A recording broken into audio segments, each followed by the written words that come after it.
Merci, monsieur le député. Pour le MoDem, monsieur Frédéric Petit, qui est un grand spécialiste de la chose. Oui, Donc, merci, monsieur le président. Là où on voit que la qualité remplace la quantité dans cette commission aujourd'hui. Très bien. Merci, monsieur le président, et merci de vos compliments. Je ne vais pas revenir sur la présentation de cette loi, qui est effectivement une loi qu'on attendait depuis longtemps, qui est une loi assez technique. Merci à Anne de son rapport qui l'a rappelé. Je ne vais pas revenir. Je vais prendre peut-être 4 points.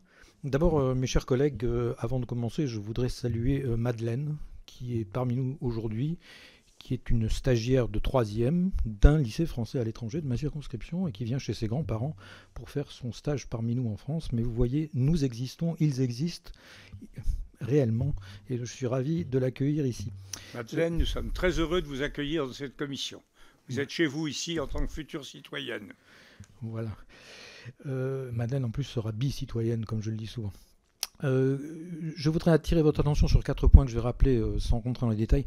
D'abord, nous modifions le code de l'éducation. C'est-à-dire que nous faisons de l'action de la France à l'étranger en modifiant le code de l'éducation. Vous savez, mes chers collègues, que je suis très attentif au long de mes rapports pour dire que je suis pour la fonction du diplomate généraliste, comme avait dit le président de la République, mais je crois qu'il y a des métiers, et pour moi, je montre que si nous voulons rénover l'AEFE, nous rénovons le code de l'éducation, parce qu'il s'agit bien du métier de l'éducation, même s'il se fait autour de la planète. Voilà. Après, est-ce que la loi va trop loin ou pas assez loin? C'est vrai que moi, quand je vois dans la loi qu'on définit dans la loi la langue qu'on va utiliser dans un organisme de formation, je trouve qu'on va effectivement un peu loin, et je suis content que le texte final du Sénat ne nous impose pas de venir mettre quelques garde-fous.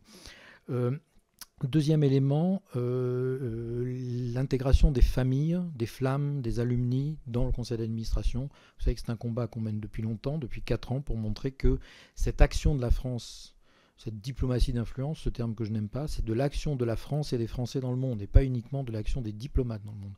Et donc effectivement, il n'est que de grande logique que toutes ces familles, dont je dis souvent non seulement qu'elles payent, mais qu'elles sont au front de la diplomatie, parce que des fois c'est pas facile de tenir une école française à l'étranger, dans des pays bizarres, dans des pays un peu chauds, c'est compliqué, et ce sont des familles qui sont exposées en droit local, et il faut le rappeler. Les alumni, c'est très important, nos alumni sont très présents dans les communautés françaises à l'étranger, dans les communautés francophiles à l'étranger, et les flammes, Anne l'a rappelé, c'est très important. Sur les instituts de formation, c'était fondamental. Ça, c'est un combat que nous avons mené avec Samantha. Je vous rappelle le rapport qu'elle avait rendu au début du mandat. Et ces instituts régionaux de formation, qu'il fallait permettre par la loi sur l'éducation, par le code de l'éducation, ce qui n'était pas le cas jusqu'à présent. Donc cette loi était indispensable, même si c'est un petit article, va enfin nous permettre de mieux faire, à l'AEFE, va permettre à l'agence de mieux accomplir cette tâche qu'elle a souvent oubliée depuis 30 ans, qui est la tâche de coopération éducative avec les autorités locales. Et moi, j'y tiens beaucoup. Enfin, pour aller dans le même sens que ce que vient de dire Jean-François à propos du courrier que nous avons reçu, je crois que cette loi est un modèle de concertation, puisqu'en fait, la concertation sur cette loi a commencé avec le rapport de Samantha, il faut le dire comme ça, et que c'est depuis le rapport de Samantha que nous construisons, que nous réfléchissons quel est le moyen le plus économe de faire évoluer le droit qui nous bloque aujourd'hui.